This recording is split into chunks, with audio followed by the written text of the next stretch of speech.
Back to our top story tonight, the president's pre-Thanksgiving tweet storm targeting LeVar Ball, the father of one of the UCLA basketball players who was arrested for shoplifting in China. The tweets are really classic President Trump, responding to a perceived snub with words of vitriol and degradation. He has proven time and time again that he really won't let these kinds of feuds go. Join me now, President Trump's biographer, Michael D'Antonio, author of The Truth About Trump, and Tony Schwartz, ghostwriter of The Art of the Deal and contributor to The Dangerous Case of Donald Trump. And Tony, I want to start with you in your reaction when you read what the president wrote this morning about LeVar Ball. What is it about LeVar Ball that bothers the president so much? Is it what he said, or, as some are alleging, how he looks? Both. So, first of all, his father is a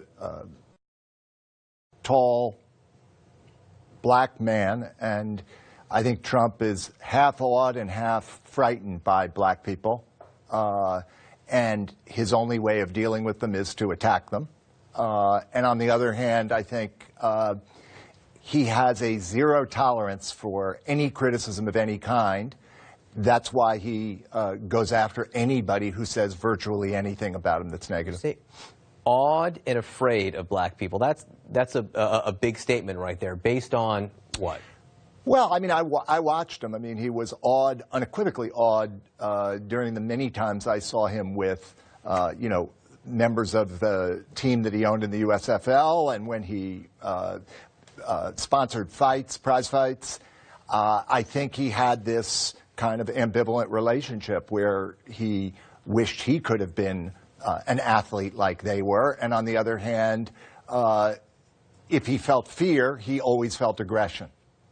And aggression was, and a need to put them down.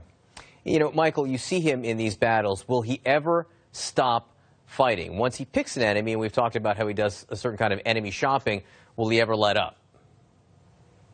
Well, he does shop for enemies. I think what Tony said was correct, that there are these dual motivations on his part.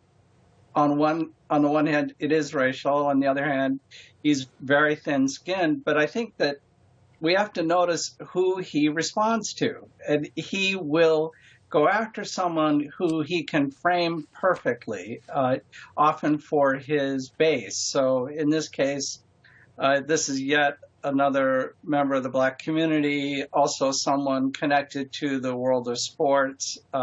He initiated a lot of the furor over the Pledge of Allegiance. I mean, the Star-Spangled Banner protests, because it was black athletes. I didn't see that he ever actually went after any of the white players who knelt in solidarity with their black teammates. So there is this desire, I think, to find the right person to go after who fits a certain template.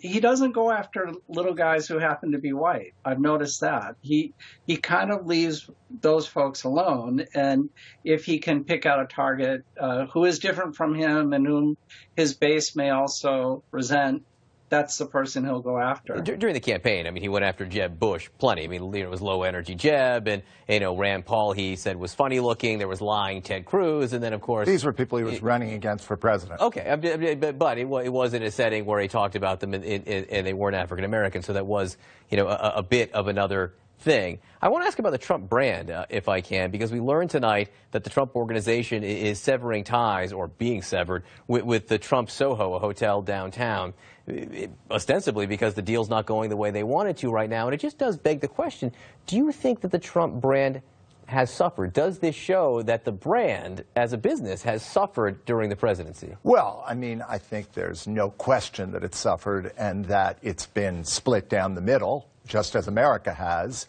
and those who support Trump would continue to, you know, be inclined to go to his hotels and use his golf courses, and the rest of the country is very disinclined to do that.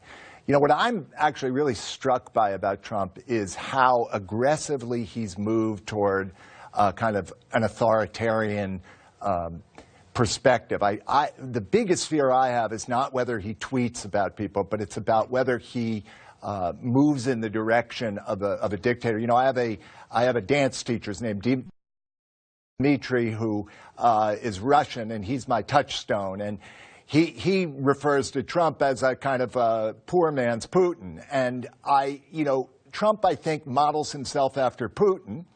And the problem is that we don't have anybody to model ourselves after in this country right now. You need people to idealize. You need role models. And you watch what's happening, I think, especially to the male psyche right now, in the absence of anything that you can idealize. And it's troubled and scary and frightening. Tony